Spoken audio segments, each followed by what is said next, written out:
Hello my dear friends, तो आज हम बात करेंगे क्लास 8 हिस्ट्री का चैप्टर नंबर 3 जिसका नेम है रूलिंग द कंट्री साइड। तो इसके अंदर आज हम बात करने वाले हैं द मुनरो सिस्टम की। तो इसके पिछले वीडियो के अंदर हमने महलवारी सिस्टम देखा था और उसके पिछले वीडियो के अंदर हमने प्रॉब्लम्स देखी थी कि परमानेंट सेटलमेंट के अंदर कौन कौन सी प्रॉब्लम्स थी। तो परमानेंट सेटलमेंट के अंदर बहुत सारी प्रॉब्लम्स थी। तो वो जो भी ड्रॉबैक्स थे परमानेंट सेटलमेंट के अंदर, वो ड्रॉबैक्स को कम करने के लिए या फिर उन ड्रॉबैक्स को ख़त्म करने के लिए ब्रिटिशर्स ने सोचा कि हमें कोई दूसरा सिस्टम लाना होगा। तो वो महलवारी सिस्टम लाए। तो वो महलवारी सिस्टम कौन कौन से एरियाज़ के अंदर लाए थे? तो वो जो भी बंगाल था उसका नॉर्थ वेस्टर्न एरिया के अंदर, तो बंगाल के नॉर्थ वेस्टर्न एरिया के अंदर वो महलवारी सिस्टम लेके आ गए। लेकिन उस समय तक जो भी ब्रिटिशर्स थे उन्होंने साउथ के अंदर भी अपना रूल कर लिया था। जैसे हमने सेकंड चैप्टर के अंदर पढ़ा था कि उन्होंने टीपू सुल्तान को हराया था, तो मैसूर उनके कब्जे के अंदर आ गया था।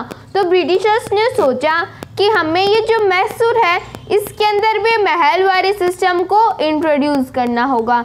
लेकिन जब ब्रिटिशर्स साउथ इंडिया के जो भी पार्ट हो वहाँ पे पहुँचे तो उन्होंने देखा कि वहाँ पे कोई भी ज़मींदार नहीं है, या फिर जो भी विलेज का हेड होता है वो है ही नहीं साउथ के अंदर।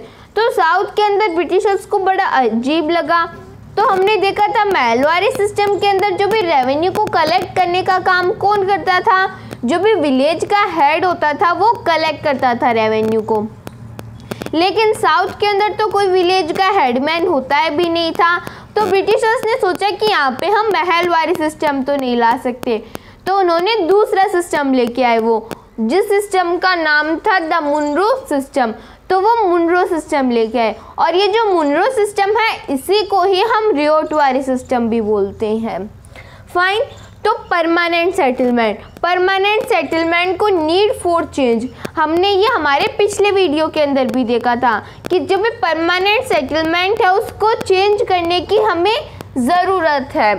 The British territories in south the ryotwari और मुनरो सिस्टम वाज इंट्रोड्यूस। तो जो साउथ का एरिया था उसके अंदर ब्रिटिशर्स ने रियोटवारी या फिर मुनरो सिस्टम को इंट्रोड्यूस किया। तो रियोटवारी और मुनरो सिस्टम को इंट्रोड्यूस किया कहाँ पे? इंडिया के साउथ वाले एरिया के अंदर।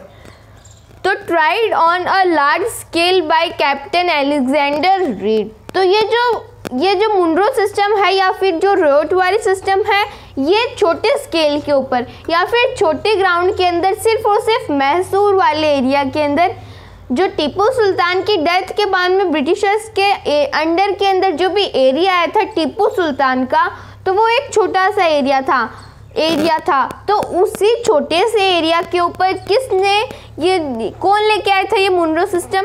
Captain Alexander Read. ओके, तो बस टीपू सुल्तान वाले एरिया के अंदर एक छोटे स्केल के अंदर इस सिस्टम को किसने इंट्रोड्यूस किया था? कैप्टन अलेक्जेंडर रीड ने। डेवलप्ड बाय, और बाद में इस मुनरो सिस्टम को किसने डेवलप किया? Developed by Thomas Munro. किसने किया? थॉमस मुनरो के अंदर थॉमस मुनरो ने। छोटे स्केल में तो कौन लेके आया था? Captain Alexander read. लेकिन उसको बाद में डेवलप किसने किया? उसको पूरे साउथ इंडिया के अंदर किसने डेवलप किया? तो वो थे Thomas Munro. This system was gradually extended all over south India. और बाद में ये जो सिस्टम है मुनरो सिस्टम, जिसे हम रियोटवारी सिस्टम भी बोलते हैं, तो ये पूरे साउथ इंडिया के अंदर बाद में यही सिस्टम चलने लगा। नॉर्थ वेस्टर्न पार्ट के अंदर महलवारी सिस्टम और साउथ वाले एरिया के अंदर मुनरो सिस्टम। तो हमने मुनरो सिस्टम का थोड़ा बहुत इंट्रोडक्शन देख लिया। तो मुनरो सिस्टम, ये जो मुनरो सिस्टम है ये किसके नाम के पीछे पड़ा? ये थॉमस मुनरो के नाम के पीछे पड़ा, क्योंकि इन्होंने ही तो बड़े स्केल के ऊपर ये जो सिस्टम है इसको इंट्रोड्यूस किया था।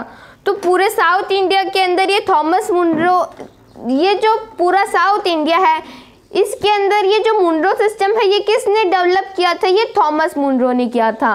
तो थॉमस मुनरो के नाम के पीछे ही ये मुनरो सिस्टम पड़ गया। लेकिन हमने तो ये भी पढ़ा है कि इस सिस्टम को रियोटवारी सिस्टम भी बोलते हैं। तो इसे रियोटवारी सिस्टम क्यों बोलते हैं? तो इसके बारे में हम अब पढ़ने वाले हैं। तो हमें समझ आ गया कि इसको मुनरो सिस्टम क्यों बोलते हैं, लेकिन इसे रियोट वाले सिस्टम भी बोलते हैं। तो वो क्यों बोलते हैं ये हम अब समझ लेते हैं। तो जो रियोट्स होते हैं, तो पहले रियोट्स, साउथ के अंदर रियोट्स किसको बोला जाता था? जो भी कल्टीवेटर्स होते थे, जो लैंड को कल्टीवेट करते थे, उन्हें रियोट्स बोला जाता था।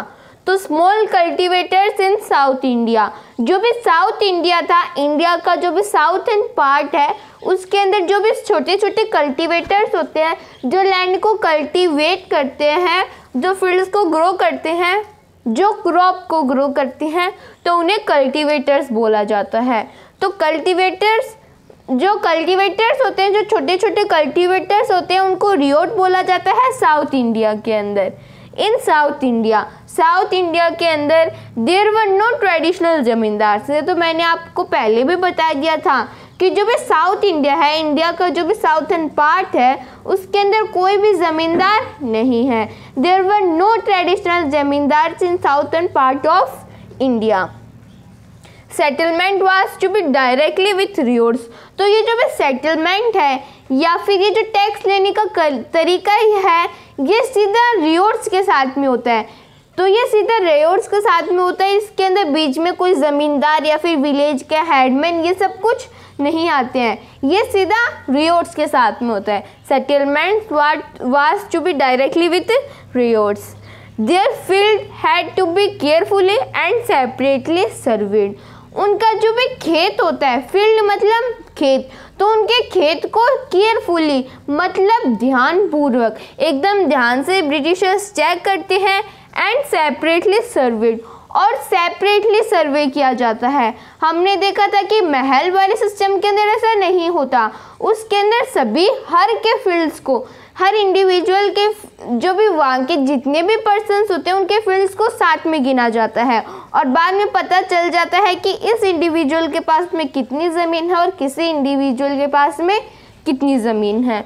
तो उनके जो भी फील्ड्स होते हैं उनको केयरफुली प्रिजर्व किया जाता है और उनको सेपरेटली सर्वे किया जाता है। सेपरेटली अलग अलग सर्वे किया जाता है। ये महल वाले सिस्टम के जैसा नहीं है। उसके अंदर तो हर फील्ड को साथ में सर्वे किया जाता था, पूरे विलेज के फील्ड को साथ में सर्वे किया जाता था, लेकिन मुनरो सिस्टम के अंदर सेपरेटली सर्वे किया जाता है। Before the revenue assessment was made. जब रेवेन्यू का ऐसे बोल देते हैं ब्रिटिशर्स कि आज हम रेवेन्यू लेने आएंगे, तो वो कल ही जो पास्ट होता है, पास्ट के कल के अंदर ही क्या कर देते हैं, वो लैंड को सर्वे कर देते हैं। और अगर वहाँ पे क्रॉप्स अच्छी होती है तो वो ज़्यादा रेवेन्यू ले लेते हैं, अगर क्रॉप्स कम होती है तो थोड़ा कम रेवेन्यू ले लेते हैं।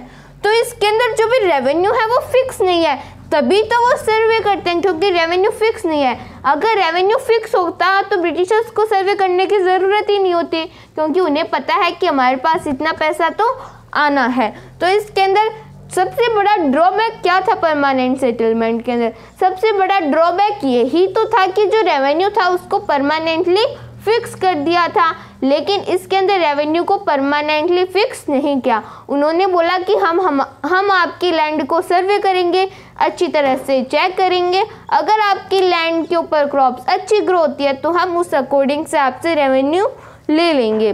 The revenue was collected by the individual separately.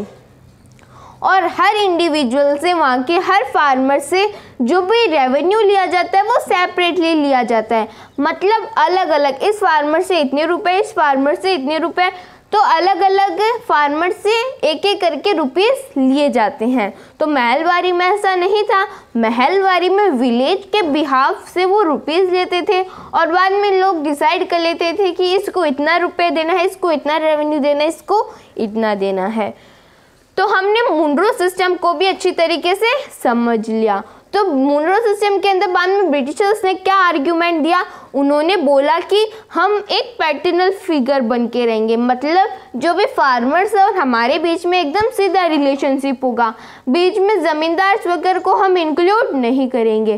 पहली बात तो साउथ के अंदर कोई ज़मींदार होते भी नहीं थे, तो ब्रिटिशर्स ने बोल दिया था कि जो ज़मींदार होते हैं वो एक्सप्लॉइट करते हैं फार्मर्स को, वो ज़्यादा रुपये भी ले लेते हैं, तो हम एक पैटर्नल फिगर बन के रहेंगे, हम फार्मर से ज़्यादा रुपए नहीं लेंगे। तो ब्रिटिशर्स ने ऐसा भी बोल दिया था। तो हमारा ये मुंड्रो सिस्टम का टॉपिक यहाँ पे कंप्लीट होता है। इसके नेक्स्ट वीडियो के अंदर हम पढ़ेंगे ऑल वाज नॉट वेल, लेकिन सब कुछ सही नहीं चल रहा था। तो क्या प्रॉब्लम थी, क्यों सब कुछ सही क्यों नहीं चल रहा था, तो इसके बारे में हम हमारे नेक्स्ट वीडियो के अंदर डिस्कस करेंगे। If anybody have any type of doubt, any type of query, then please mention in the comments below. Thank you so much.